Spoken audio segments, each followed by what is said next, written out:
नमो तस्से भगवतो अरहतो सम्मा सम्बुद्धस्से नमो तस्से भगवतो अरहतो सम्मा सम्बुद्धस्से नमो तस्से भगवतो अरहतो सम्मा सम्बुद्धस्से बुद्धं शरणं गच्छामि धम्मं शरणं गच्छामि संघं शरणं गच्छामि द्वितीयंपि बुद्धं शरणं गच्छामि द्वितीयंपि धम्मं शरणं गच्छामि द्वितीयंपि संघं शरणं गच्छामि तृतीयंपि बुद्धं शरणं गच्छामि तृतीयंपि धम्मं शरणं गच्छामि तृतीयंपि संघं शरणं गच्छामि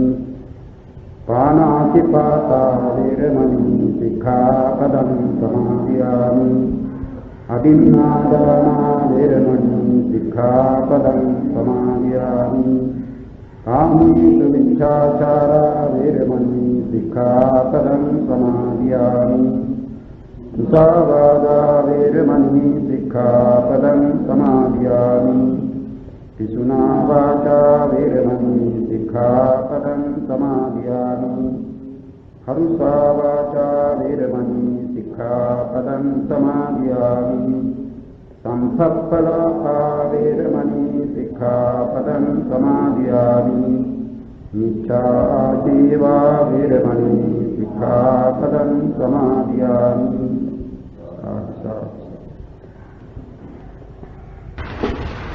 අප පසුගිය දිනෙහි විස්තරය අවසන් කළා අරූපාවචර කර්මය අරූපාවචර කුසල කර්මය පිළිබඳව කතා කරලා ඒ කාමාවචර කුසල කර්මෙහි විපාක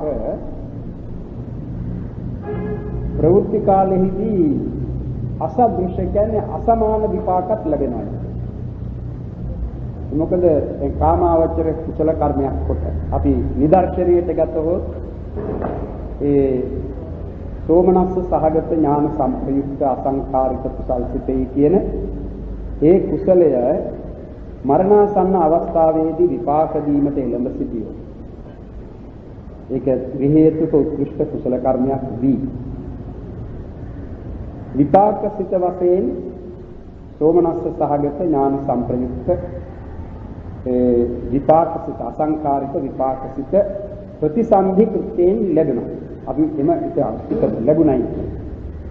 ඊළඟට මේ ප්‍රතිසන්ධි විපාක වශයෙන් ලැබෙන ඒ අවස්ථාව ගැනයි කියන්නේ ප්‍රතිසන්ධි විපාකය.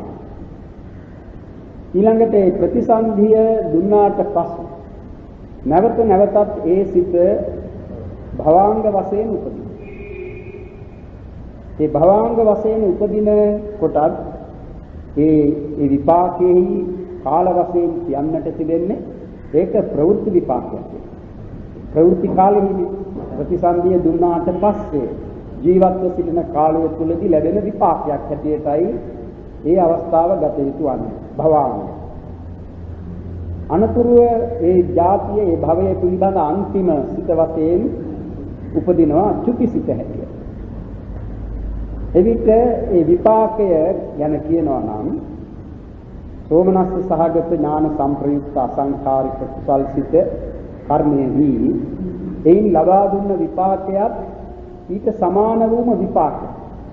සමාන විපාකයක්.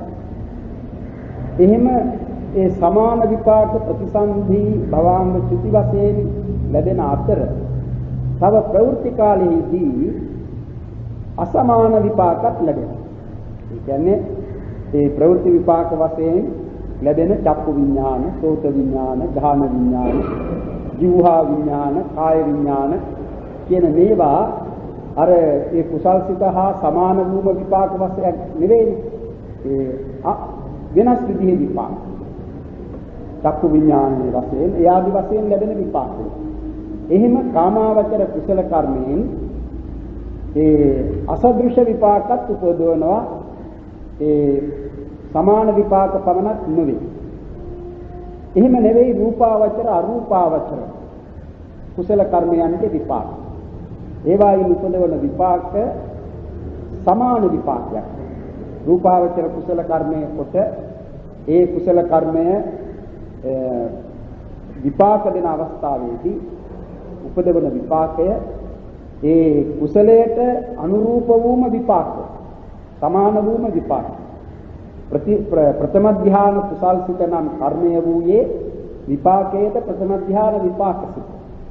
ඒ වගේ ඒ විපාකය ඒවායේ ලැබෙන්නේ ඒ පටිසන්ධි භවාංග චිති වශයෙන්. පටිසන්ධි භවාංග චිති වශයෙන් පමණයි මේ විපාක දෙන්නේ. කාමාවචර කුසල කර්මය එහෙම නෙවෙයි. කාමාවචර කුසල කර්මය ප්‍රතිසන්ධි ප්‍රවෘත්ති ඒ ප්‍රතිසන්ධි භවාංග චිති කියන ඒ විපාක දෙන අතර තව චක්කු විඥානාදී අහේතුක විපාකත් උපදවනවා. චක්කු විඥාන, සෝත විඥාන ආදී පංච විඥානය සම්පටිච්ඡන සම්පීරණ කියන ඒ අහේතුක විපාකත් උපදවනවා. අනේ නිසායි ඒවා අසදෘශ්‍ය විපාක උපදවන සිත් හැටියට නැත්නම් කර්ම හැටියට ගන්න ඒ කාමාවචර කුසල කර්ම. මොකද? ඒ කාමාවචර කුසල කර්මයෙන් දෙන විපාක. ඒක රූපාවචර කුසල කර්මයෙන් නෙවෙයි. කාමාවචර කුසල කර්මයෙන් දෙන විපාක. ඒ කාම විපාක නෙවෙයි. දැන් චක්කු විඥානය කොහේ ලැබුණා? ඒක කාමාවචර විපාකයක්.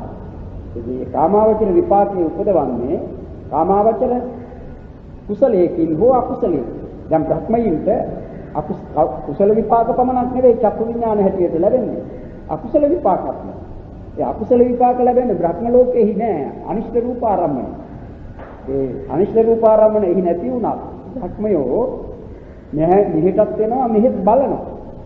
මේ බ්‍රහ්මයන්ට පුළුවන් මේ ලෝකේ බලන්නත් පුළුවන් මෙහාට එන්නත් පුළුවන්. අප දන්නවනේ බුදුරජාණන් වහන්සේ මුණ ගැසීමට බැහැ දැකීමට උන්වහන්සේ සමග සාකච්ඡා කිරීමට බ්‍රහ්මයන් එනවා. ඒ එන වෙලාවේ එහෙම අවස්ථාවලදී ඔවුන්ට බුදුරජාණන් වහන්සේ වැනි ඒ ඉෂ්ට අති ඉෂ්ට රූපාරම්මණයක් දකින්නට ලැබෙනවා වගේ නැත්නම් විටක අනිෂ්ට රූපාරම්මණයක් දකින්නට ඉඩ තිබෙනවා. එහෙම අනිෂ්ට රූපාරම්මණයක් දකින්න අවස්ථාවක් වුණොත් ඒ ලැබෙන්නේ අකුසල විපාක. අකුසල විපාක චක්කු විඥාන. අනේ විදිහට. යාරූප ලෝකෙහි නම් මේ විපාක ලැබෙන්නේ නැහැ. චක්කු විඥාන, සෝත විඥාන ඒවා ලබන්නට, ඒවා ලැබෙන්නට ඒ වස්තු නැහැ. දැන් රූප ලෝකෙහිදී ලැබෙන්නේ රූපී භක්මයින්ට ලැබෙන්නේ චක්කු විඥාන, සෝත විඥාන කියන ඒ දෙක විතරයි. ඒ විපංච විඥානය නතුලේ සම්පටිච්ඡන සංකීර්ණ කියන ඒවා ලැබෙනවා. අපි ඉගෙනගෙන තිබෙනවානේ තදාරම්මන විපාකේ කියන ඒවත් උනට ලැබෙන්නේ නැtei. එතකොට මේ රූපාවචර අරූපාවචර කුසල කර්මයන්ගෙන් ලබා දෙවන විපාකය සදෘශ්‍ය කියන්නේ සමාන විපාක. අසදෘශ්‍ය ඒවා නෙවෙයි. සමාන විපාකමයි උපදවන්නේ. ඒකයි මේ පිළිබඳව කතා කරන්නට තිබෙන්නේ. අපි එතනින් මේ කතාව නවත්තලා ඊළඟට මේ පාඩමේ එන්නේ මරණෝත්පත්ති චතුස්කය කියන එක. මේ අභිධර්මාර්ථ සංග්‍රහය ඉගෙන ගැනීමේදී අවස්ථා කීපයක් කෙනෙකුට ලැබෙනවා එකම කාරණය පිළිබඳව ඉගෙන ගන්නට. නම් වෙන වෙන නමකින් වෙන වෙන කාරණයක් දැක්වීම වශයෙන් දැන් මේ පින්නතුන් අපි චිත්ත වීථි පිළිබඳව කතා කරන විට මරණාසන්න චිත්ත වීථිය පිළිබඳව කතා කරනවා. මේ මරණාසන්න චිත්ත වීථිය චක්සුද්්වාරිකව සෝතද්්වාරිකව ඒ කියන්නේ ශබ්ද්්වාරිකවම ලැබෙනවායි කියලා අපි ඉගෙන ගත්තානේ. ශබ්ද්්වාරික මරණාසන්න චිත්ත වීථි ලැබෙනවා. ඉතින් මේ මරණාසන්න චිත්ත වීථියේ අරමුණ වන්නේ කර්ම නිමිති ගති නිමිති කියන මේවා ගැනත් අපි ඉගෙන ගන්නවා. ඒ අවස්ථාවේදී අපි ඒ කරුණු දැනගෙන තියෙනවා. දැන් සමහර විටක කෙනෙකුට ඒ අවස්ථාවේදී අප ඒ කියන ලද කරුණු අහගන්නට ඉඩක් ලැබුණේ නැත්නම් එහෙම නැත්නම් ඇසුවත් ඒ කාරණේ අවස්ථාවේදී ඊතරම් තේරුම් කරගන්නට බැරි වුණා නම් දැන් මේ පාඩමේදී ඒ කරුණ නැවතත් දැනගන්නට ලැබෙනවා. මේ මරණෝත්පත්ති චතුස්කය කියන එක. එතන මරණෝත්පත්ති චතුස්කය කියන්නේ මරණය කියන්නේ චුතිය ඇතිවෙන ආකාර සතරක්. පිළිවෙලවල් සතරක් දක්වනවා. මරණෝත්පත්ති චතුස්කය. මරණය සිදුවන විධි නැත්නම් පිළිවෙලවල් හතරක් තිබෙනවා. ඒවටයි මරණෝත්පත්ති. එතන මරණයයි උත්පත්තියයි කියන එක නෙවෙයි.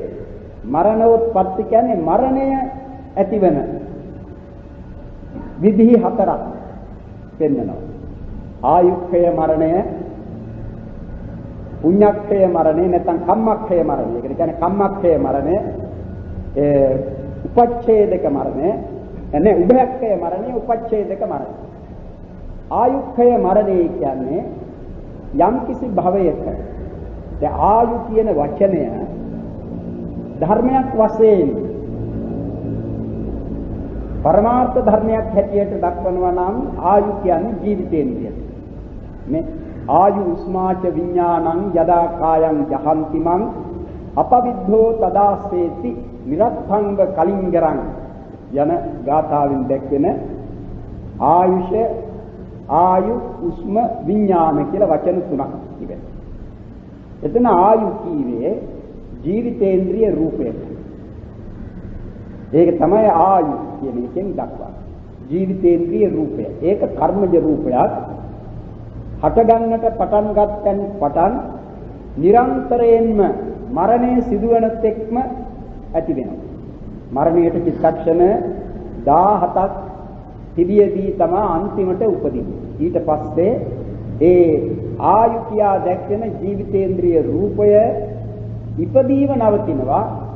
ඒ උපන් ජීවිතේන්ද්‍රිය චුතිසිත දක්වා පැවත චුතිසිතේ භංගයත් සමගම නිරුද්ධ වෙනවා.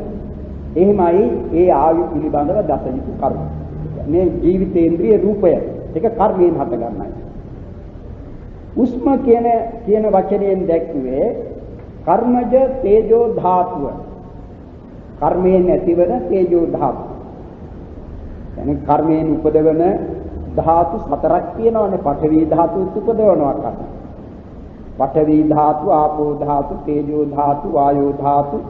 ඒ ධාතු හතරේ කූතන ඇතිවන මේ වන්න ගන්ධ රස ඕජා. ඊළඟට ඒ කර්මජ රූප වශයෙන් තිබෙන ඒකාන්ත කර්මජ රූප හැටියට දැක්වෙන චක්ඛු, සෝත, ඝාන, જીවහා, කාය, ඉත්තිභාව, කුම්භාව, ජීවිත, හදය කියන මේවා. එහෙම කලාප වශයෙන් ඒවා හට ගන්නවා. ඒවට කියනවා කර්මජ කලාප කියලා. කර්මජ රූප කලාප. ඒ කර්මජ රූප කලාප හැම එකකම ජීවිතේන්ද්‍රයයි කියන මේ රූපය තිබෙනවා. ජීවිතේන්ද්‍රය තිබෙනවා. දැන් අපි කතා කරනවානේ සතුන් මරණවයි කියලා, පරපණ නසනවයි කියන්නේ. ඒ පරපණ නැසීම, සතුන් මැරීම කියන මෙය සම්මුති වශයෙන් අපි කතා කරනවා කියනවා ප්‍රාණඝාතය කියලා. ප්‍රාණයක් නසනවයි. ඒ සම්මුති ව්‍යවහාරයේ හැටියට ප්‍රාණේ කියලා කියන්නේ පරමාර්ථ ධර්ම වශයෙන් මේ ජීවිතේන්ද්‍රිය රූපය. ඒ ජීවිතේන්ද්‍රිය රූපය තමයි එය පැවතගෙන යන ආකාරයට පැවතගෙන යන්නට නොදී නසා දමන. එහෙම ඒ ආයු කියන එකෙන් ජීවිතේන්ද්‍රිය රූපයයි දක්වන්නේ. එතකොට ආයු කියන එක එක භවයක් පිළිබඳව ඒ ආයු නැත්නම් ඒ ජීවිතේන්ද්‍රිය නොසින්ද පැවතගෙන යනවා යම් කිසි කාල පරිච්ඡේදයක් තුල. ඒ භවයට අයත් තිබෙනෝනේ ආයුෂයක් කියලා එකක් තියෙනවා. අන්න එහෙම එකක්. ඒකයි මෙතන කියන්නේ ආයුක්ඛය කියලා. එක භවයකට ඒ භවයේයි පැවැත්ම නැත්නම් ඒ භවයේයි සත්වයකගේ පැවැත්ම යම් කිසි කාල පරිච්ඡේදයකට සීමා වෙනවා. ඒක මිනිසුන් පිළිබඳව වෙනස් වෙනවා. මිනිසුන් පිළිබඳව දක්වා තිබෙනවා අසංඛේය කියන ඒ දීර්ඝ කාලයක ආයුෂය මිනිසුන්ට ඇති වෙනවායි කියලා එක කාලයක. අසංඛේය. පස්සේ දස අවුරුද්දට පරමාවිෂය බහිනවයි කියලා කියනවා. දස අවුරුද්දයි අසංඛේයයි. ඔය අතරතුර මිනිසුන්ගේ ආයුෂය වෙනස් වෙනවා. මිනිසුන්. ඒ නිසා එහෙම අනිත් එක තමයි ආයුෂය නියමයෙන් දක්වන්නේ නැත්තේ නිරයේ. නිරයෙහිත් එහෙම ආයුෂය නියම කොට දක්වන්නේ. විශේෂයෙන්ම මිනිසුන්ගේ අර ගුණ ධර්ම අනුව ගුණ ධර්මයන්ගේ පිරිහීම නිසා ආයුෂ පිරිහෙන. ගුණ ධර්මයන්ගේ දියුණුවත් සමග ආයුෂ වැඩි වෙනවා. එහෙම එක එක කාලයක දැන් මේ කාලය ගත්තොත් අපි බුදුරජාණන් වහන්සේගේම වචන වලින් දක්වනවා නම් අප්පමිදං භික්කවේ මනුස්සානං ආයු ගමනීයෝ සම්පරායෝ කත්තබ්බං කුසලං චරිතබ්බං ධර්මචර්යං නත්ථි ජාතස්ස අමරණං යෝහි භික්කවේ චිරං ජීවති සෝ වස්සසතං අප්පං වා භීයෝ. එහෙමයි වහන්සේ වදාළේ. යෝ චිරං ජීවති යමෙක් බොහෝ කලක් ජීවත් වේ නම් එතෙම ජීවත් වුණේ වස්සසතං අවුරුදු 100ක්. අප්පං වා භීයෝ ඊට ටිකක් අඩු වෙන්නටත් පුළුවන් ඊට වැඩි වෙන්නටත් සාමාන්‍යයෙන් අවුරුදු 100යි කියලා ඉන්නවා. දැන් එහෙම නිසාම තමයි දැන් බුදුරජාණන් වහන්සේගේ ආයුෂ ඒ කාලය පිළිබඳව ගන්න විට අවුරුදු 100යි ආයුෂ. ඒ අවුරුදු 100ම බුදු කෙනෙක් වැඩ සිටින්නේ නැහැ.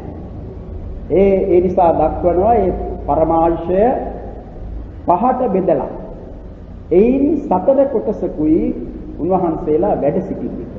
ඒක තමයි සාමාන්‍යයෙන් දක්වන්නේ. ඒ අනුව අපේ බුදුරජාණන් වහන්සේ 80 අවුරුද්දේ 80 වෙනි වියේදී තමයි පිරිනිවන් පා වදාළේ. ඒකට කාරණේ දෙපින්න තුන් දන්නවා. උන්වහන්සේ ජීවමානව වැඩ සිටින්නේ නැහැ. මිනිසුන්ට එපා වුණා. අම්මා තාත්තවත් එපා වෙනවා දරුවන්ට එක කාලයක. සමහරු මේ මගේ තාත්තය මේ මගේ අම්මාය කියලා තමන්ගේ දන්නා අයට පවා අඳුනන අයට පවා පෙන්වන්නටත් ලෑස්ති නැහැ.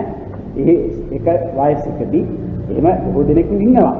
අන්න ඒ වගේ කාලයක්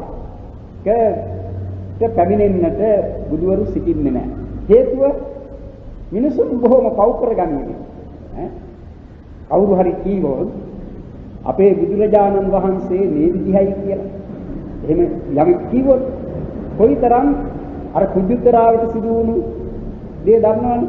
ඒ නිසා බුදුවරු ඒ විදිහේ මේ ශරීරයේ වෙනස්කම් ප්‍රකට වෙන අවස්ථාවට එහෙම වැඩ සිටිනවා. ඒ නිසා ඒ පරමාංශය ඔහොම බෙදලා එයින් 4 කොටසක් පමණක් වැඩ සිටිනවා කියලා දක්වනවා. ඒක විශේෂ කාරණයක් අපි කියවේ. දැන් ඒ ආයුක්ඛය කියන එක ඒ භවයක නියම ආයුෂය ගත වී සිදුවනවා නම් යම් මරණයක් ඒක ආයුක්ඛය මරණය. ආයුක්ඛය. දැන් ඒ අනුව සලකන විට මේ අපට දක්නට ලැබෙන බොහෝ මරණ ආයුක්ඛය මරණය වෙයි කියන්නට අමාරුමක් නිසාද ඒ කාලෙහි ආයුෂ මේ කාලෙහි ආයුෂ 100යි කියලා දක්වා තිබෙන බැරි. 100යි. සමහර මරණයක් සිදුවන්නේ ඔය ආයුක්ඛයනේ. සමහරෙකුගේ මරණය සිදුවන්නේ කම්මක්ඛය. ඒ කම්මක්ඛය කියේ Taman කර තිබෙන සියලුම කර්මයන්ගේ ක්ෂය වීම නෙවේ. Tamanට මේ ආත්ම භාවය ලබා දීමට ඉවහල් වූ යම් කර්මයක් විනිනා ඒ කර්මෙහි ශක්තිය ගෙවි යාමෙන් සිදුවන මරණය. ඒකද කියන්නේ කම්මක්ඛය මරණය. ඒකට ආයුක්ඛය මරණය, කම්මක්ඛය මරණය.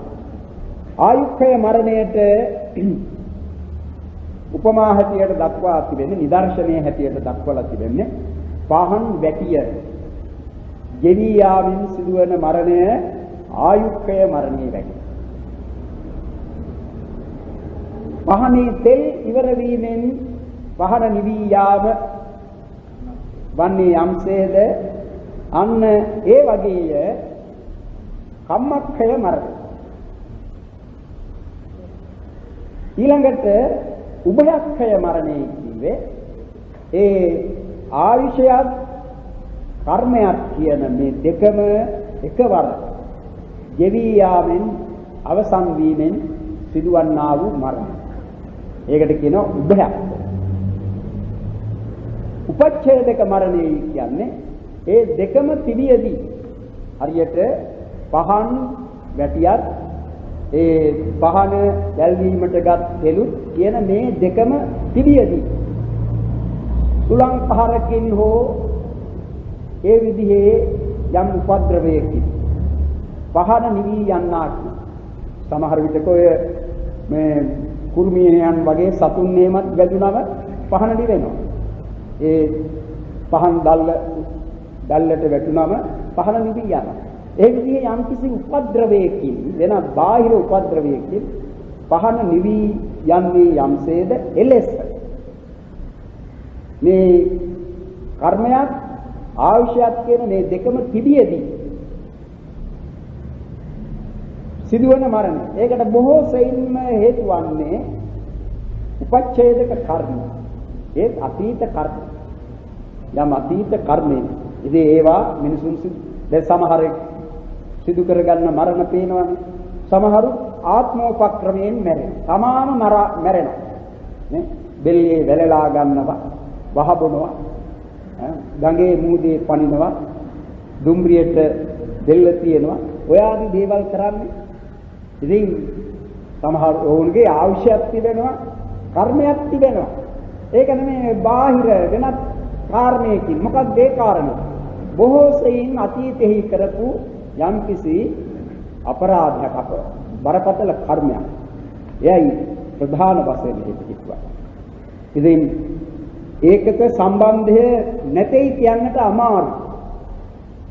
ඉතින් ඊට තවත් වටපිටාවෙන් එකතු වෙන කරුණු තිබෙනවා නේ. ඒවා නොසලකා හරින්නට බෑ. يعني ජීවිතයේහි ප්‍රශ්නවලට මුහුණ දෙන්නට ශක්තියක් නැතිකම, සුදුසු ආශ්‍රයයක් නොලැබීම, හොඳ ධර්මයක් දැන නොගැනීම, ඔය ආදී නොයේ කරුණු ඊට හේතු වෙනවා. එහෙම හේතු තිබියදී එක කාරණයක් වන්නට පුළුවන්. බොහෝ සෙයින් එයයි වන්නේ අර අතීතෙහි කරපු පාප කර්ම.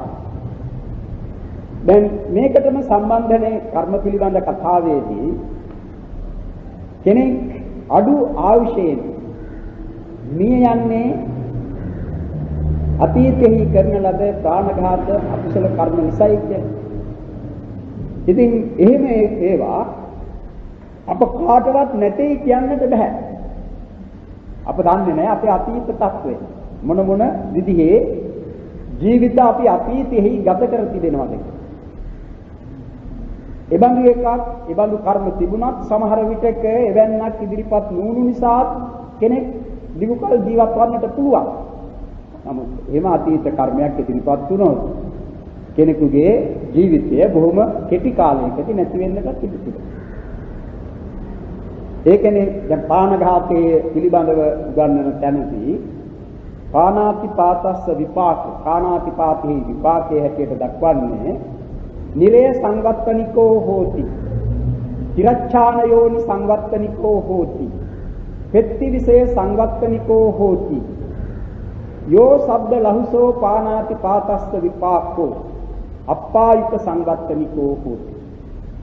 එහෙනම් ඒ ප්‍රාණඝාතයෙන් ප්‍රාණඝාත අකුසලය හේතු කොටගෙන කෙනෙකු නිරෙහි උපදිනවා, තිරිසන්ව උපදිනවා, പ്രേත බවට යනවා. එහෙමත් ගිහින් ඒ ඊටාම අඩු ලැහැල්ලු විපාකයේ හැටියට ප්‍රාණඝාතයෙන් ගෙන දෙන්නේ අප්පායුක සංවත්තන, අල්පායුෂ්කයෙක් වීමට, ඒ කියන්නේ අඩු ආයුෂ ඇති කෙනෙකු වීමට ඒ හේතු වෙනවා. අප්පායුක සංවත්තනිකෝ. අන්න එහෙම ඒ අල්පායුක සංවත්තනික වීමට හේතු වන කරුණු නිසා තමයි බොහෝ විට කෙනෙකු අතරතුරේදී මැරෙන්නේ. ඒ ඒ භවයේ ජීවත් වීමට තව ආයුෂ වශයෙන් ගත්තොත් ඒ ආයු කාලය තව ඉදිරියට තිබෙනවා.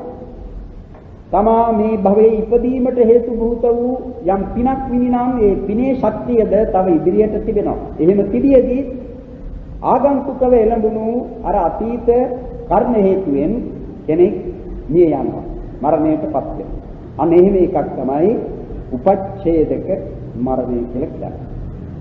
දැන් ඊළඟට තිබෙන්නේ මේ පිළිබඳව දැනගන්නට මම හිතන්නේ සමහරෙක් ඉන්නවා ඒ කරුණු නැවතත් දැනගන්නට කැමති අය මට කීපවර කියලා තිබෙනවා. මේ කර්ම නිමිති ගති නිමිති කියන මේවයි මේ අවස්ථාවේදී අරමුණු වශයෙන් ලැබෙන්නේ. ඒ මරණ උත්පත්ති චතුස්කයයි ඔය දැක්ුවේ ඒ මරණ සන්න අවස්ථාවේදී ලැබෙන අරමුණු කර්ම නිමිති ගති නිමිති කියලා ඒ නිමිති වශයෙන් දක්වන්නේ. නිමිත්ත කියන්නේ ලකුණ කියන අරමුණ කියන එකමයි තේරුම. ඒ අරමුණු අපි දැනගෙන තිබෙනවා අරමුණු 6යි කියලා. අරමුණු 6ක් තිබෙනවා. රූපාරම්මන, ශබ්දාරම්මන, ගන්ධාරම්මන, රසාරම්මන, පොට්ටබ්බාරම්මන, ධම්මාරම්මන කියන මෙහෙම 6ක් තිබෙනවානේ. මේ 6ට තමයි ඇතුළත් වන්නේ මේ කර්ම නිමිත්ත ගති නිමිත්ත කියන තුන. මේ 6ට අන්තර්ගත කොට ගන්නට ඕන. දැන් කර්ම නිමිත්තේ කියන එක අර කලින් කී ආරම්භන වශයෙන් අරමුණු 6ක් කිව්වනේ. ඒ අරමුණු 6න් කොයි ගොඩටද යන්නේ? කර්ම නිමිත්තේ කියනකොට මොකටද යන්නේ? ධම්මාරම්මන. ඒක ඇතුළත් වන්නේ ධම්මාරම්මන කියන්නේ. අරමුණු 6න් ධම්මාරම්මන. ඊළඟට කර්ම නිමිත්ත කියන එක. කර්ම නිමිත්ත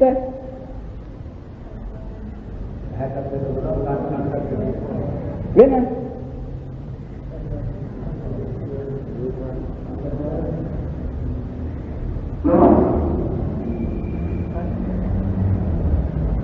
ඒක ඔය අරමුණු 6ටම වැටෙන රූපාරම්මණයක් වෙන්නට පුළුවන් ඒ කර්ම නිමිත්ත. ශබ්දාරම්මණයක් වෙන්නට පුළුවන් ඒ කර්ම නිමිත්ත. ගන්ධාරම්මණයක් වන්නට පුළුවන් කර්ම නිමිත්ත. රසාරම්මණයක් වන්නට පුළුවන් කර්ම නිමිත්ත. පොට්ටබ්බාරම්මණයක් වන්නට පුළුවන් කර්ම නිමිත්ත. ඒ වගේම ධම්මාරම්මණයක් විය හැකි ඒ කර්ම. එනිසා ඒ ෂඩාරම්මන ඒ කියන ෂඩාරම්මන අතුරෙන් යම් කිසිවක් විය හැකි කර්ම නිමිත්ත. දැන් අපි ගනිමු මෙහෙම රූපාරම්මණයක් චක්සුද්්වාරිකවම ලැබෙන රූපාරම්මන චක්සුද්්වාරයට යොමු වන රූපාරම්මණයක්ම විය හැකි ඒ කර්ම නිමිත්ත. මම ඊට කලින් මේ පින්තුන්ට හොඳට තේරුම් ගන්නට පුළුවන් වෙන විදිහට කියලා තියනවානේ නේ. තමා මෙරු සතාගේ ඒ මරන්නට යොදාගත්ත උපකරණයේ ඒ මෙරු තමාගේ කියන මේ තුනම මේ වස්තු තුනම ඇතුළත් වන ඡායා රූප සමහරෙකු තමන්ගේ දස්කම දැක්වීමට ගෙදර තමන්ගේ කාමරේම මේ තබාගෙන තියනවානේ. ඉතින් සමහර විට යාළු මිත්‍රයන් එහෙම ගිය වේලාවක ඔක පෙන්වලක් කියනවානේ. මේ මමයි මේ මැරියේ මමයි ඉන්නේ අඟනන්න පුළුවන්ද? ওই විදිහට එහෙම කියපු ඒ බඳු දෙයක් මරණාසන්න අවස්ථාවේදීම Tamante ඇහැටම පෙනෙන්නටත් පුළුවන්. ඒ තැනම Tamanගේ මරණය සිදු වෙත්තොත්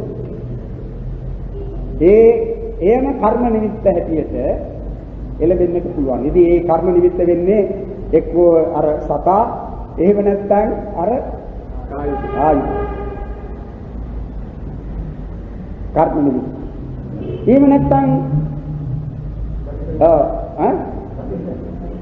ඒ කර්ම නිමිත්ත එහෙම නැත්නම් ශබ්දාරම්මණය හැටියට කර්ම නිමිත්ත එන්නට පුළුවන්. ශබ්දාරම්මණය දැන් ඔය බණ දහම් බොහෝ සෙයින් ඇසූ පින්වතුන්ට බණ කියන අවස්ථාවක් එහෙම ශබ්දයක් සමහර විටක තැටියක් පටියක් පටිගත කළ ධර්මයක් හෝ අහන්නට සැලසුනොත් එය කර්ම නිමිත්ත වශයෙන් එළඹෙන්නට පුළුවන් ශබ්දාරම්මණය. කර්ම නිමිත්ත. ගන්ධාරම්මණයක් වෙන්නට පුළුවන්. Taman බොහෝ සුවඳ වර්ග සුවඳ දුම් සුවඳ සුණු ආදිය බුදුරජාණන් වහන්සේට පූජා කර තිබේ නම් ඒ සුගන්ධය කර්ම නිමිත්ත හැටියට ලැබෙන්නට පුළුවන්. ඒ කර්මය ඉදිරිපත් වීමට හේතු භූත වෙනවා. රසය සමහර විටක Tamante දක්වන්නටත් පුළුවන් මේ රසය. බොහෝ විට මේ තමාට හොවන්නට, කවන්නට එහෙම අවස්ථා තිබෙනවනේ. එහෙම අවස්ථාවල මේ විදිහේ දෙයක් අපි ගනිමු. Taman මේ පැණි වගේ දේවල් සංඝ සතු කොට පූජා කරලා තියෙනවා. හාමුදුරුවන්ගේ බෙහෙත් විලම්පස ආදී දේට පූජා කරලා තිබෙනවා. ඒ වගේ යම් රස දේවල් තියෙන. ඒ බඳු දෙයක් එවේලේ Tamante දිවේ ගැටෙන දෙයක් වශයෙන් කර්ම නිමිත්තව වැටෙන්නට පුළුවන්. පොට්ටබ්බ වශයෙන් වැටෙන්නේ ඔය ඇතිරිලි ආදී දේ තිබෙනවා. සුව පහසුකම් ලබා දෙන්නට Tamante ලං කරපු දේවල්ම ඒ අවස්ථාවේදී තමාගේ කර්මය, ඒ බඳු කර්මයක් මතු කර දෙන කර්ම නිමිත්තව වැටෙන්නට පුළුවන්. ඒ චක්කු සෝත ගාන ජීවහා කාය කියන ద్వාර පසෙහි ලැබෙන රූප ශබ්ද ගන්ධ රස පොට්ටබ්බ කියන මේ අරමුණු පස පිළිබඳවයි ඒකයි. ඒවා වර්තමානම. නමුත් ඒ අරමුණුම ඒ රූප ශබ්ද ගන්ධ රස පොට්ටබ්බ කියන ඒ අරමුණුම මනෝද්වාරිකවත් කර්ම නිමිත්ත හැටියට ලැබෙන්නට පුළුවන්. එතකොට වර්තමාන නෙවෙයි. බොහෝ විට ඒක වර්තමානයේ කියලා නියමයෙන්ම කියන්නට බෑ. ඒක අතීතත් වෙන්නට පුළුවන්. වර්තමානත් වෙන්න. එහෙම අවස්ථාව. අනිත් එක ඒ කර්ම නිමිති පිළිබඳ. ගති නිමිති පිළිබඳව තව අපි කිව්වේ නෑනේ මේ පහනේ කිව්වේ ධම්මාරම්මන කියනකොට. ධම්මාරම්මනේ කියේ පසාද සුකුම රූප චිත්ත චේතසික නිබ්බාන පඤ්ඤාත්. දැන් එකවරටම අපිට පේනවා පඤ්ඤාත්ති කියපු හැටිය රූපාවචර අරූපාවචර ධ්‍යාන උපදවා ගත්ත කෙනෙක් නම් අපි ගන්නේ රූපාවචර ධ්‍යාන. ඒ රූපාවචර ධ්‍යානයක් උපදවා ගත්ත කෙනෙකු නම් මේ රූපාවචර ධ්‍යානයෙන් නොපිරිහි කාලක්‍රියා කරන අවස්ථාවකදී ඒ තැනත්තාට පඨවි කසිනාදී ප්‍රඥප්තියක් කර්ම නිමිත්ත වශයෙන් ලැබෙනවා.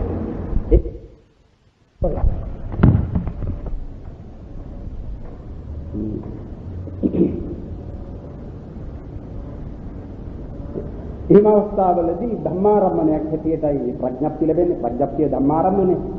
පසාද සුකුම රූප චිත්ත චේතසික නිබ්බාන පඤ්ඤාත්. ඒවානේ ධම්මාරම්මණයට ඇතුළත් වන්නේ. මේ ප්‍රඥප්තියක් නම් අරමුණ වශයෙන් ලැබෙන්නේ ඒක ධම්මාරම්මණයක්. ඒ ධම්මාරම්මණයක් වුණොත් ඒක චක්කුද්්වාරික, සෝතද්්වාරික, එයාදි වශයෙන් ඒ පංචද්්වාරික මරණාසන්න වීතියක් වන්නේ නැහැ. ඒක එහෙම එකලාම නැත්තම් හුදු මනෝද්වාරික මරණාසන්න චිත්ත වීතියක්ම වෙන්නට ඕන. මොකද ඒ මනෝද්වාරික ගයි ඒ අරමුණු ගන්නට පුළුවන්. චක්කුද්්වාරික නම් වර්තමාන රූපයක් වෙන්නට ඕනේ. සෝතද්්වාරික නම් වර්තමාන ශබ්දයක්. ගානද්්වාරික නම් වර්තමාන ගන්ධයක්. ජීවහද්්වාරික නම් වර්තමාන රසයක්. කායද්්වාරික නම් වර්තමාන පොට්ටබ්බයක්. ඒ වර්තමානයේ පවණයි අරමුණු කරන්නට පුළුවන්. චක්කුද්්වාර, සෝතද්්වාර, ගානද්්වාර, ජීවහද්්වාර, කායද්්වාර. මනෝද්වාරයට එහෙම සීමාවක් නැහැ. ඒ නිසා අතීත වර්තමාන මන්නාසන්න චිත්ත වීතියේදී නම් අතීත වර්තමාන කියන මේ දෙක මිසක අනාගතය කියලා එකක් වෙන්නේ නැහැනේ. අතීත වර්තමාන කියන මේ කවර එකක් හෝ අරමුණු කරන්නට පුළුවන්. අරමුණු වෙනවා. ඈ? ඔව් අතීත රූපාරම්මන. ඈ? ඔව් අතීත රූපාරම්මන. ඉතින් ගති නිමිත්ත නම් ගති නිමිත්ත වර්තමාන වෙන්නට නේ? වර්තමානනේ ගති නිමිත්ත. ඒ වර්තමාන ඒ ගති නිමිත්ත ගෙන පහළ වෙන චිත්ත වීතිය ඒත් ලැබෙන්නට පුළුවන්. චක්කු, සෝත, ගාන, જીවහා, කාය, මන කියන ඒ ద్వාර සයන් කවර පුළුවන්. ඉතින් අර කලින් කී පරිදිම කර්ම නිමිත්තට කිව්වා වගේම ඒ ගති නිමිත්ත චක්ෂුද්්වාරික චිත්ත වීතියකට මරණාසන්න චිත්ත වීතියකට අරමුණු වන ගති නිමිත්තක් නම් ඒක ඇහැටම තේරෙන්නට ඕන. ඒ ගති නිමිත්ත සෝතද්්වාරික චිත්ත වීතියකට ලැබෙන එකක් නම් ඒ ශබ්දය ඇසෙන්නටම ඕන. අන්න ඒ විදිහට ගන්න. ඊළඟට තිබෙන්නේ දැනගන්නට ඒ අරමුණු තුනෙන් එකක් කියන එක අපි දැනගත්තා.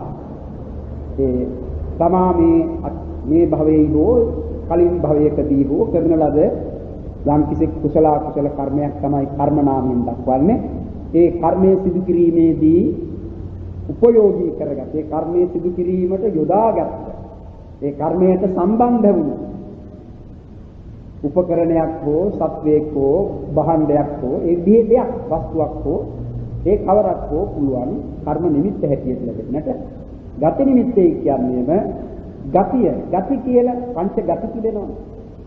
පංච ගති නිරය තිරියක් ප්‍රේත මනුෂ්‍ය දිව්‍ය කියන පංච ගතියක්. අනේ ඒ ගතිය පිළිබඳ වූ නිමිත්ත. ඒකයි ගති නිමිත්ත කියන්නේ. යන්නේ ගතියකට යන්නේ. ඒ ගතිය සුගතියක් වෙන්නටත් පුළුවන් දුගතියක් වෙන්නට. සුගතිය හෝ දුගතිය පිළිබඳව වූ නිමිත්තක් මේ ලැබෙන්නේ. ඒ සුගති බව සුගතියකට පැමිණෙන බව හෝ දුගතියකට පැමිණෙන බව නිශ්චය වෙනවා මේ නිමිත්තෙන්. මේ නිමිත්ත ඒ පිළිබඳවයි. අනේ ඒ නිමිත්ත තමයි ගති නිමිත්ත. යන භවයේ පිළිබඳ. ඒකනේ නිරේහි ඒ නිරිසතුන් ගිනිදැල් ආදිය අරමුණ වශයෙන් කෙනෙකුට ලැබෙනවා. දෙව්ලොව දෙව් විමාන කප්රු ආදිය සමහර විටක දෙවිවරුන්වත් උවත් පෙනෙන්නට පුළුවන්. දිව්‍ය විමාන මනෝද්වාරයට හෝ සමහර විටක චක්ෂුද්වාරයට පෙනෙන්න පුළුවන්. නේ චක්ෂුද්වාරයට උන අර ගම්මික උපාසකතුමා නේ මල් මාලාවක දැම්ම උදේ එල්ලෙන්නේ. අපි බලපොතේ ඒ ඇහැට පෙනෙන්නට මාවා. ඉවන්න ටිකක් ඉන්නේ කියලා. ඒ ඉන්නේ කියේ මේ අය ඇවිල්ලා මේ එකගෙන යන්න. ඒ කියන්නේ Tamante තමායින යන දෙව්ලොව පිළිබඳව සංකේතය දැක්ුවේ. එදේ උපාසකතුමා කිව්වා ඉන්නේ කියේ මේ Taman බනහගෙන ඉන්නේ මේ හාමුදුරුවෝ පිරිත් කියනවා. ඔව් ජනප්‍රවාදය නෙවෙයි ඒක ඇත්ත. ඒක හොඳයි දැනගන්න. අර මේ නෑකම කියන එක නෑකම යාළුකම මිත්‍රකම කියන එක බොහෝ විට මරණයෙන් කෙලවර වෙන්නේ නැහැ. කෙලවර වෙන්නේ නැහැ. මෙලව මිනිසුන් හැටියට ජීවත් වෙලා පරලොව ප්‍රේතයන් වූ අය තමන් කෙසෙන ඒ ප්‍රේතාත්ම භාවයට තමාගේ නෑ මිතුරන් ගෙන්වා ගැනීමටත් කැමති වෙනවා. එකට ඉන්න. ඔව්. මරණ තැනත්තා වෙතට එනවා. ඇවිල්ලා ඉතින් මොහුගේ සිත ඒ පැත්තට ගියොත් ඒකට හේතු වෙන්නේ තමන් අතීතයේ කර තිබෙන මේ භවයේ පිළිබඳ මේ භවයේදී හෝ මීට කලින් හෝ කර තිබෙන අකුසල කර්මයක්. අකුසල කර්මයක් ඒ අවස්ථාවේදී ඉදිරිපත් වෙලා එහෙමනම් ඒ තැනට තමන් යන්නේ. මරණාසන්න අවස්ථාවේදී ස්වභාවයෙන්ම මෝඩ වූ ප්‍රත්‍යඥයා මරණාසන්න අවස්ථාවේදී විශේෂයෙන්ම මෝඩයි. ඒ මොකද අවිද්‍යාවෙන් වට කර ගන්නවයි කියලා අපි කිව්වේ. අවිද්‍යාංශයේ පරික්කිත්තේන මම හිතන්නේ මේ පාඩමේ දන්නේ නැහැ කියන්නේ. ඔව් මේ පාඩමේ තමයි ඉන්නේ. ඒ අවිද්‍යාංශයේ පරික්කිත්තේන අවිද්‍යාව නැමැති අංශය කියන්නේ හිතේ නිදාන්ගතව නිදාගෙන සිටින්නාක් මෙන් සංගවි තිබෙන ශක්තියන ධර්ම ශක්තිය ඒක අනුසය කියලා. අවිද්‍යාව එබන්දා. ඒකෙන් Taman වට වෙලා ඉන්නේ.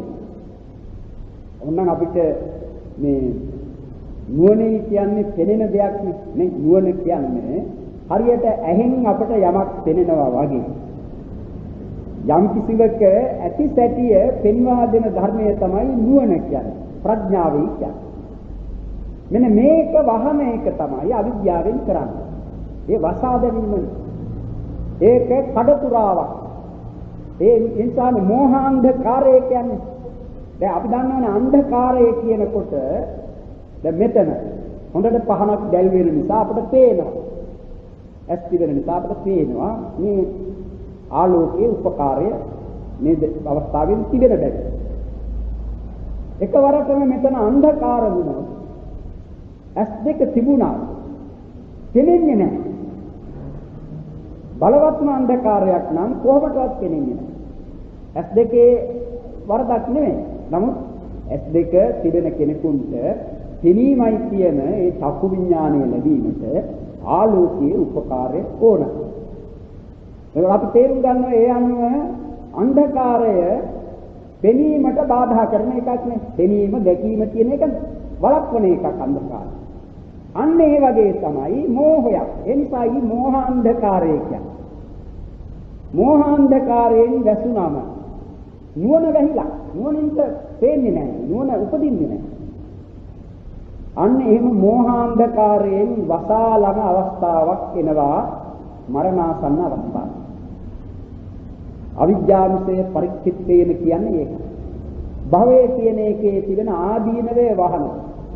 භවය කියන්නේ නැවත ඉපදීමේ කියන්නේ යම් පංචස්කන්ධයක් ලැබීමේ කියන්නේ ආදීනව සහිත දෙයක් නේ. ඒකේ ආදීනවේ වහනවා. අවිද්‍යාවසේ ඊළඟට තණ්හානුසය මූලකේන කෘෂ්ණාවෙන් කරන්නේ කෘෂ්ණාව මුල් වෙනවා. කෘෂ්ණා මූලයක් තියෙනවා අප තුල තියෙනවා කෘෂ්ණාව ඒකත් අංශයක්. ඒකේ ස්වභාවය කුමක්ද? ඒකේ තමයි තියෙන මේ නිම්න පෝන පබ්බාර කියන එහෙම ගතියක් තියෙන්නේ. නිම්න ඒ පැත්තට නැවෙන ගතිය. පෝන බර වෙන පබ්බාර ගතිය. නිම්න පෝන පබ්බාර කියන්නේ නැවෙන මේ හැරෙන බර වෙන ගතිය. ඒ ගතිය කුමකද තියෙන්නේ?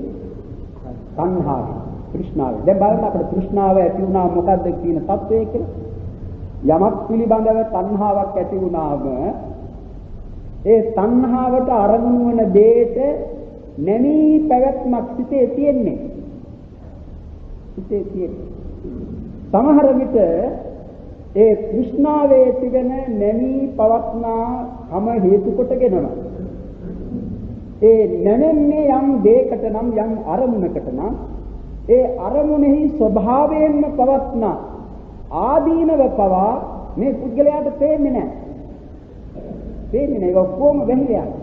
මොනතරම් දෝෂ සහිත පුද්ගලයෙකු වා මොනතරම් දෝෂ සහිත දෙයක් වා තමාගේ සිත නැමෙන්නේ ඒකට නම් ඒකේ තිබෙන ආදීනව පැත්ත නරක පැත්ත දුක් පැත්ත දකින්නේ නැහැ. එයා බොහෝම උත්සාහ කරනවා ඒකේ තිබෙන හොඳ පැත්ත දකින්න. ඒක තමයි මේ තෘෂ්ණාවේ හැටි. එහෙම එක්කෙනා බොහෝම හොඳ කෙනෙක් කියලායි කියනවා. අපි දර්ශනයට කියමු කියත හැකි සමහරු සිටිනවා තමන්ගේ මිත්‍රයන්ට සංග්‍රහය හැම විටම මත්කනින්ම තමයි. කොච්චර ඒකට වියදම් වුණත් එයා ඒක ගණන් ගන්න නැහැ. එයා එක රවුමක් ඕඩර් කරනවා අනිත් එක්කෙනා තව රවුමක් ඕඩර් කරනවා. ඕ විදිහේ මත්කනින් කරන සංග්‍රහය.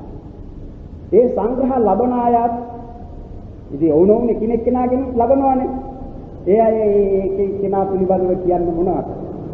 කොයි වෙලාවකත් කියනවාද නරක. කවදාවත් කියන්නේ හරි හොඳ මිනිස්සයයි කියලා කියන්නේ. හරි හොඳ ඉච්චන සංග්‍රහ කරන්න දාන්න. මොකද මම තමන් කෘෂ්ණාවෙන් මේ පැත්තට නැමිලා ඉන්නේ. ආදීනවේ වැහිලා. ආදීනවේ පේන්නේ නැහැ. අන්න ඒ නිසා ඒ ආදීනවේ පේන්නේ නැතේ මෝහයෙන් මුලා වෙනවා. මොහින්ද අවිද්‍යාංශයේ පරික්ෂිප්තේන තණ්හාංශයේ මූලකේ. දැන් මේ උපදවන්නේ කුමකින්ද? මේ දෙක තිබුණා. ඒ දෙකම සමනක් නෙවෙයි ඊළඟ භවය ලබා දීමට ඉදිරිපත් කරන තව ධර්මයක්. ඒ තමයි කර්මය. සංස්කාරයෙන් ජන්‍ය කර්ම. සංස්කාරයෙන් ජන්‍යමාන. ඉතින් ඒ කර්ම වලින් තමයි අර විපාකයේ උපදවන්නේ. ඒ කර්මය නිසා තමයි ඒ කර්මයේම Tamanta සිහිුනේ එහෙම නැත්නම් ඒ කර්මයේ සිදු කිරීමට උපයෝගී යොදාගත්ත යම් කිසි වස්තුවක් හෝ පුද්ගලයෙක් හෝ දෙයක් හෝ සිහිුනේ නැත්නම් දැක්කේ දුටුවේ අරමුණුනේ එහෙම නැත්නම් තමා මේ කර්මයේ හේතු කොටගෙන උපදින්නේ යම් භවයක නම් මේ භවය පිළිබඳ දෙයක් Tamanta දක්නට අරමුණු කරන්නට මේ මරණාසන්න චිත්ත වීතියේදී සිදු වුනේ. ඒ කර්මයෙන් නිසා. ඉතින් ඒ කර්ම ඊළඟට කර්මයෙන් තමයි උපදවන්නේ විපාක. දැන් ඒ කර්මයෙන් ඉදිරිපත් කළ නැත්නම් කර්මයේ නිසා ලැබුණු කර්මයේම හෝ කර්ම නිමිත්ත හෝ ගති නිමිත්ත හෝ කියන මේ අරමුණු තුනෙන් යම් කිසිවක එල්බගෙන මේ තනත්තාගේ ඒ චිත්ත වීතිෙහි ලැබෙන මනෝද්වාරා වජ්ජනය ජවන් පස කියන මේවා පවතින. ඒවායි ආරම්භ වන්නේ ඒ කර්ම නිමිති ගති නිමිති කියන තුනෙන් එකයි. ඊළඟට ඒ තනත්තා ඒ ජවනයට අනුතුරුව සදාරම්මන උපදිලා ඊළඟට චුතිය සිදුවන්නට පුළුවන්. ජවනයට අනුතුරුව භවාංගයේ ඉපදිලා චුතිය සිදුවන්නට පුළුවන්. ජවනයට අනුතුරුවම චුතිය සිදුවන්නට පුළුවන්. ජවන භවාංග සදාරම්මන කියන මේවාට අනුතුරුව චුතිය සිදුවන්නටත් පුළුවන්. කොයි විදිහකින් හරි චුතිය වන්නට ඕනේ මේ භවයෙන් ගිලිහුණයි කියන්නේ. එතෙක් සමහර විටක වෛද්‍ය ශාස්ත්‍රානුකූලව වෛද්‍ය ශාස්ත්‍රයේ ගැන්වෙන පරිදි කියනවානේ මේ අපේ ડોක්ටර් මහත්තයා කියයි ක්ලිනිකල් ඩෙත් කියලා එකක් තියෙනවා. ඒකයි මේ චුතියයි කියන දෙකම සමානයි කියලා කියන්නට බෑ. දැන් සමහරු පිළිබඳව කියවෙනවා කෙනෙක් එයා අර කලින් සඳහන් කළ මරණය තිබුණේ ඒ මරණයේ වශයෙන් මැරිලා. එහෙම කෙනෙක් ආපහු වෙනවයි කියලා එහෙම කතා තියෙනවා. එහෙම ආපහු වෙමයි කියන එක මරණයෙන් පස්සේ නම් සිදුවන්නට බෑ. ඒ චුතිය මරණය කියන දෙක සමානයි. මෙතන චුතිය කීවේ මේ භවයේ පිළිබඳව තිබෙන කර්මජ රූප ශක්තිය කර්මයෙන් උපදවන ලද විපාකය නැවත නැවත මේ භවයේ ලැබීම කියන මේ දෙකම නවතින අවස්ථාව. ඒකයි චුතිය. ඒ නිසා තමයි චුතියේදී සිදුවන්නේ අපි භවයේ චලන උපච්ඡේද කියලා ගන්නකොට මනෝද්වාර අවශ්‍ය ගවන ඊළඟට චුතිය ගන්න පටිසං ඊළඟට භවංග කොහොමද දක්වන්නේ මේ චුතිය වෙනකොට චුතියේ තියෙනවා උපාද භංග කියන ක්ෂණ තුනක්. ඒ ක්ෂණ තුනේ අන්තිම ක්ෂණය වූ ඒ භංගක්ෂණය වන විට ඒ භංගක්ෂණයයි කර්මජ රූප සියල්ලගේම දැන් එතෙක් පැවති කර්මජ රූප අපි දන්නවනේ චුතියේ චිත්තක්ෂණ 17ක් මෙහාදී අන්තිම වර්ග කර්මජ රූප ඉපදුනේ ඉපදීම නැවතුන එතන සිට ඒ කර්මජ රූපයන්ගේ ආයු කාලයේ ක්‍රමයෙන් හටකොට සම්පූර්ණ කරන්නේ ආශය සම්පූර්ණව ගත වෙන්නේ චුතිසිතේ භංගක්ෂණය. ඒ චුතිසිතේ භංගයයි එතකොට චුතිසිතේ භංගය කියන්නේ මේ භවයේ පිළිබඳ වූ සිත් වල අවසානයයි කර්මජ රූපයන්ගේ අවසානයයි අවස්ථා දෙකක් නෙවෙයි එකම අවස්ථාව. ඊට පස්සේ මෙතන සිත් උපදින්නට සුදුසු තැනක් නැහැ. ඒ සුදුසු බව නැතුව ගියා ඒ රූප සියල්ල සිදී යාම නිකුත්. කර්මයෙන් ඊළඟට සිදු කරන්නේ කොහොමද? දෙදෙනේ විපාක දීමට එළඹ සිටි කර්මය. මේක නිසා නෙමෙයි ප්‍රතිසන්දිය ලැබෙන්නේ. ඒ නිසා නෙමෙයි. ප්‍රතිසන්දිය මේ මරණාසන්න අවස්ථාවේදී ඇතිවන ඒ ජවන් වශයෙන් බොහොම දුර්වල ඒවා. ඒක කුසලුත් වෙන්නට පුළුවන් අකුසලුත් වෙන්නට පුළුවන්. නමුත් බොහොම දුර්වලයි. අකුසල් වුණාම ඒකම නෙවෙයි ප්‍රතිසන්දිය නියම කරන්නේ. ඒක නෙවෙයි කර්මය ප්‍රතිසන්දිය නියම කරන්නේ. ප්‍රතිසන්දිය නියම කරන කර්මය තමයි එළඹ සිටින්නේ. ඒකෙන් තමයි මේ අරමුණ නිමිත්ත ඉදිරිපත් කරන්නේ. මේක හරියට අර ඒ කර්මය අලුත් කිරීමක් හැටියටයි ලැබෙන්නේ. ඒ කියන්නේ ජවනයේට අර අරමුණ ලැබෙනවනේ. ඒ කර්මයේ සිදු කිරීමට ගත් ආරමුණ, එහෙම නැත්නම් ඒ කර්මයේම සිහිවීම, එහෙම නැත්නම් මේ කර්මය නිසා ලැබෙන ආත්ම භාවය පිළිබඳ වූ ගතිය පිළිබඳ වූ නිමිත්ත ලැබීම. ඒක අර කම්මං අභිනව කරන වශයෙන් කියන වචනයක්. මේ ජවදී කියන්නේ සුද්ධිය මේ භවයේ පිළිබඳ අන්තිම සිත. මේ භවයේ පිළිබඳ අන්තිම සිතේදීම තමයි ඒ අන්තිම සිතේ භංගක්ෂණය වීමයි කර්මජ රූපයන් සියල්ලම සිදුවියන්. ඒක ගැන තමයි කියන්නේ මෙතන ගත්තොත් මේ සුද්ධිය පිළිබඳ සුද්ධියේ අන්තිම අවස්ථාව. ඒකටයි කියන්නේ අපි ගාථාවක් කියවනේ මුලදී ආයු උස්මාච විඥානං යදා කායං යහන්තිමං අපවිද්ධෝ තදාසේති විරත්තංග කලින්දරං කියලා ආයු කියන එකක් ගෙරෙන්නේ දෙකකින්. සුද්ධිසිතේ භංගයක් තමයි ජීවිතේන්ද්‍රිය රූපය. ඒ ජීවිතේන්ද්‍රිය රූපය කියන්නේ කර්මජ රූප අතුරෙන් එකක්.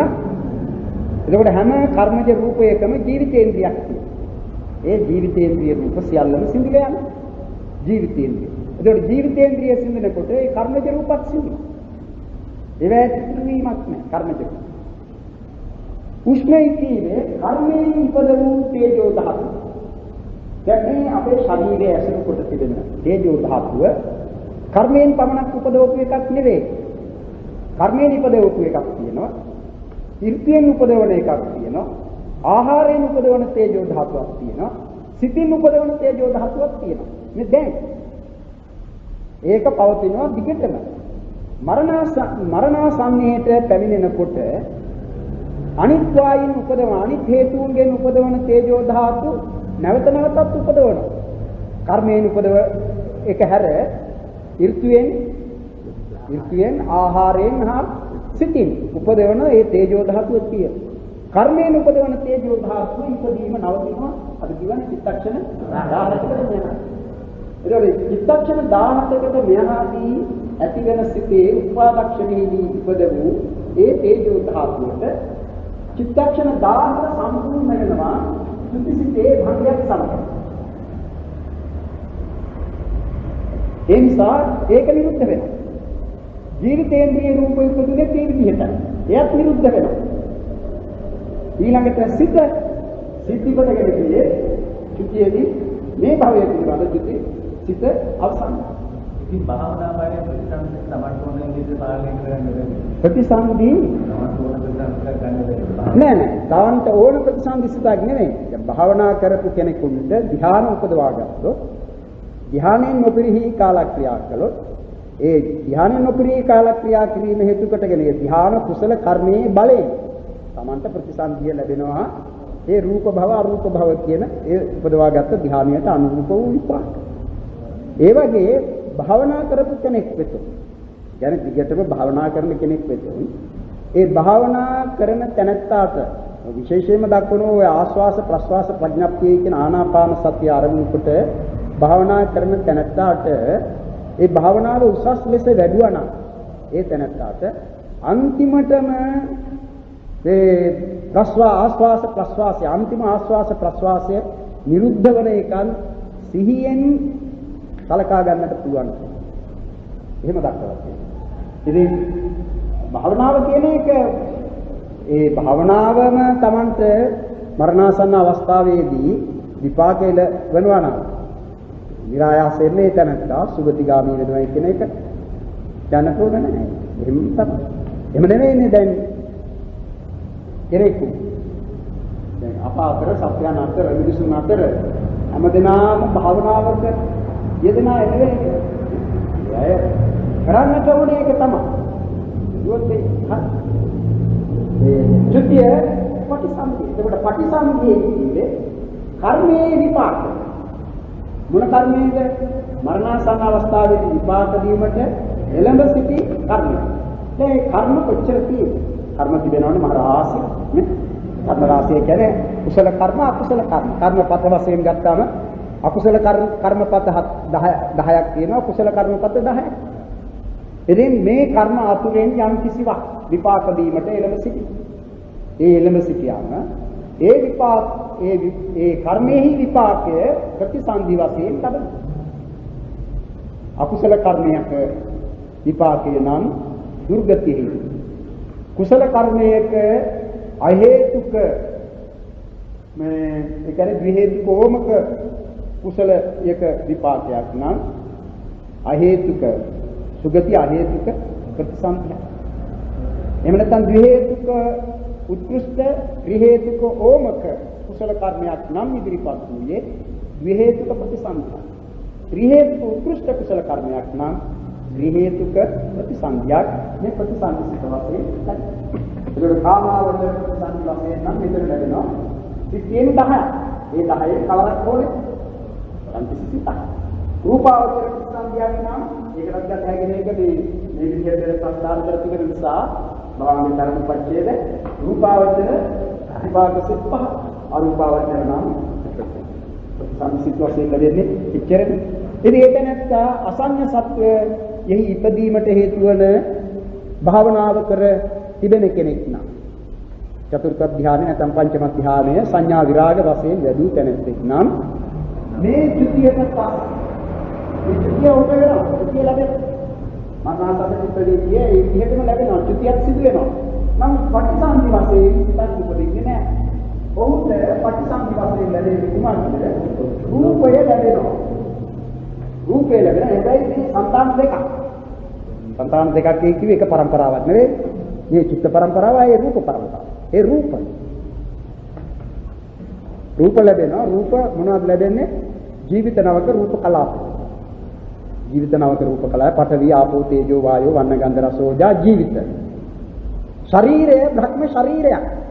භ්‍රමාත්ම භාවයක්. ඒ ශරීරයේ තිබෙන සියලුම රූප කර්මජ රූප වශයෙන් ගත්තොත් ඒ කර්මජ රූප මොනවද? මේ නවය. පඨවි ආපෝ තේජෝ වායෝ වන්න ගන්ධ රස ඕජා ජීවිතේන්ද්‍රිය රූපේ. කියන මේ නවය. අස කන දිව නැහැ ආදී ඒ කර්මජ රූප එකක්වත් නැහැ. ජීවිත නාවක රූප කලාපයේ විතරයි. ඒ නිසා හෙතෙම ජීවත් වන බ්‍රහ්මයෙක් ජීවිතේන්ද්‍රියයි ජීවත් වන බ්‍රහ්මයෙක් මහා කල්ප 501යි අවශ්‍ය ඒ ආයු කාලයේ විසි. එතනින් යම් දවසක චුත වෙනවා. චුත වෙන්නේ අර කර්ම ශක්තිය ඉවර වෙනකොට කර්මයෙන් ලබා දුන්න ඒ රූප පුඤ්ජය අවසන්. එතකොට මොකද වෙන්නේ? ඒ කර්ම ශක්තියෙන්ම නවත්වා දැමු. අර සිත් පටන් ගන්න. නැවත උපදින. චුතියට අනුතුරුව පටසක්. අන්න ඒ සත්වයා පිළිබඳවයි අර ධර්මජාල සූත්‍රයේ එන්නේ. අභිච්ඡ සමුප්පන්න වාද දෙකක් දක්වලා තියෙනවා. ධර්මජාල සූත්‍රයේ. අභිච්ඡ සමුප්පන්න වාදේ කියන්නේ මේ සත්වයන්ගේ ඇතිවීම, හටගැන්ම හේතුවක් ඵලයක් හේතුවක් ප්‍රත්‍යක් නිසා නෙවේ. ඉබේ සිදුවන දෙයක්. ඒ ඉබේ සිදුවන දෙයක්සේ ගන්නට එක කාරණයක් හැටියට බුදුරජාණන් වහන්සේ වදාළේ මේ අසඤ්ඤ සත්වයෙන් චුතවන සත්‍යය. අසඤ්ඤ සත්වයෙන් චුතවන තැනැත්තා මෙහි පැමිණ මෙහිදී භාවනා කරලා ධ්‍යාන වඩලා ඒ තමන්ගේ අතීතයේ බලනවා. ඒ අතීතයේ බලන්නේ මේ භවයේ පිළිබඳ වූ මුලවන ප්‍රතිසන්දිසිත ලැබීම තෙක් බලා ඊට එහා බලන්නේ නැහැ. ඔහු කියනවා ඊට කලින් විදිය කෙනෙක් නෙවෙයි මේ මෙතෙන්දිම ඇති වුණා. ඒ නිසා මේ සත්‍යයේ යම් කිසි හේතුවකින් ප්‍රත්‍යයකින් ඇතිවීමක් නෙවෙයි ඉබේ හටගැන්මක් සිදු වෙනවයි කියලා ගත්ත ඒක අදිච්ච සමුප්පන්න වාදයක්. අනිත් එක තමයි තර්කයෙන් දැස ගන්නා දෘෂ්ටිය. අදිච්ච සමුප්පන්න වාද දෙකෙන් දක්වලා තියෙන ධර්මජාල සූත්‍රයේ 62ක් දෘෂ්ටි අතර. එතකොට මේ එක්කෙනෙක් තමයි අසඤ්ඤ සත්‍යෙහි උපද එයින් චුතව මේ මෙලොව උපදින තැනැත්තා පසුව තමාගේ අතීතයේ පිළිබඳව බලා ඇති කරගන්නා දෘෂ්ටිය කියලා දක්වනවා. ඉතින් කර්ම නිමිති ගති නිමිති කියන මේවා ඒවල වචන ටිකක් තියෙනවා මේ පින්නතුන්ට තේරුම් ගන්නට. කර්ම නිමිත්තයි කියන එකට කර්මයේ සිදු කිරීමට උපකාරී වූ දේ කියලා පෙන්නන්නේ. ඒ රූපාරම්මනාදී වශයෙන් සබදෑරුම් දිය හැකි කර්ම නිමිත්ත උපලබ්ධ පුබ්බ උපකරණ භූත කියා දෙවදෑරුම්. උපලබ්ධ පුබ්බ උපකරණ භූත. උපලබ්ධ පුබ්බ කියන්නේ කර්මයේ සිදු කිරීමට ප්‍රධාන වශයෙන් උපකාර වෙච්ච දේ. ප්‍රධාන වශයෙන්. දැන් දන් දීමක් කරනවා නම් ඒ දාණය ලැබූ තැනැත්තා ප්‍රතිග්‍රාහකයා උපලබ්ධ පුබ්බ කර්ම නිමිත්ත. දාන වස්තු උපකරණ භූත කර්ම නිමිත්ත. දැන් සතෙක් මැරීම පිළිබඳව නම් ඒ මැරු සතා උපලබ්ධ පුබ්බ කර්ම නිමිත්ත. මරණය සිදු කිරීමට යොදාගත් අවියාල්ධාදිය උපකරණ භූත කර්ම නිමිත්ත. අනේ විදිහට. ඒක ඒ විදිහටයි එන්නේ. ඊළඟට ගති නිමිත්තක් තිබෙනවා. උපලබ්ධිතබ්බ උපභෝග භූත කියලා දෙකක්. උපලබ්ධිතබ්බ ගති නිමිත්ත, උපභෝග භූත ගති නිමිත්ත. උපලබ්ධිතබ්බ කීවේ දැන් මිනිස් ලොව උපදිනවා නම්. මිනිස් ලොව මිනිසෙකුව මව් කුසක උපදිනවා නම්. එතකොට ගති නිමිත්ත හැටියට Tamanට පෙනෙන්නට ඕන මව් කුසනේ. මව් කුස. අනේ මව් කුස පෙරේ නම් ඒක මොකද්ද? නෑ. උපලබ්ධිතබ්බ. උපලබ්ධිතබ්බ මොන නිමිත්තද? ගති නිමිත්ත. ඊළඟට ඒ දක්නට ලැබෙන්නේ ඒ ලොවේහිදී නැත්නම් ඒ ලබන ආත්ම භාවයේදී Tamanට පරිණහරණය කරන්නට පාවිච්චි කරන්නට සිදුවන යම් දෙයක් නම් ඒක කියන්නේ උපභෝග භූත. උපභෝග භූත.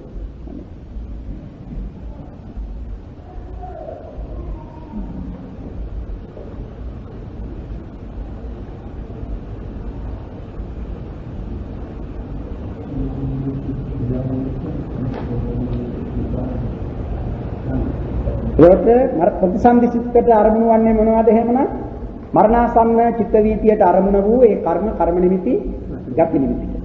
අපි මේ දෙක තමයි අවධාරණය කළ යුත්තේ. මේ අරමුණයි මෙතන ප්‍රතිසන්දිසිතේ අරමුණයි සමාන නොවනවා.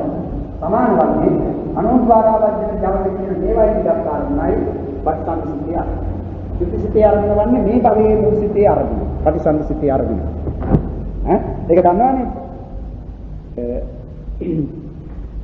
කාම ලෝකෙහි නම් උපදින්නේ ඒ තැනත්තාට එහෙම නැත්නම් රූප ලෝකෙහි නම් උපදින්නේ ඒ තැනත්තාට ලැබෙන ඒ ප්‍රතිසන්දිසිත සවත්තුකයි.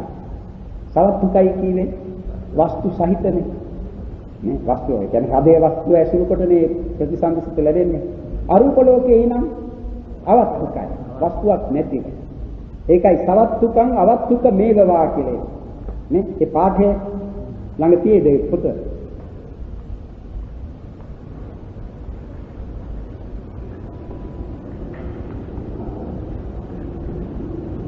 මෙදින් ආයුක්ඛේන කම්මක්ඛේන උභයක්ඛේන උපච්ඡේදක කම්මුණා චේත චතුධා මරණුප්පත්. ඒක අපි කිව්වා. ආයුක්ෂය කම්මක්ඛය උභයක්ඛය උපච්ඡේදක කියලා මේ මරණය සිදුවන ආකාර සතරක් තිබෙනවා. තථාච මරන්තානං කන මරණ කාලේ යථාරහං අභිමුඛී භූතං භවන්තරේ පටිසන්ධි ජනකං. ඉදිරිපත් වූ මේ මරණ කාලෙහිදී ඉදිරිපත් වූ භවාන්තරෙහි කියන්නේ අනුතුරු ආත්ම භාවයෙහි පටිසන්ධි ජනකං ප්‍රතිසන්ධිය ගෙන දෙන ප්‍රතිසන්ධිය උපදවන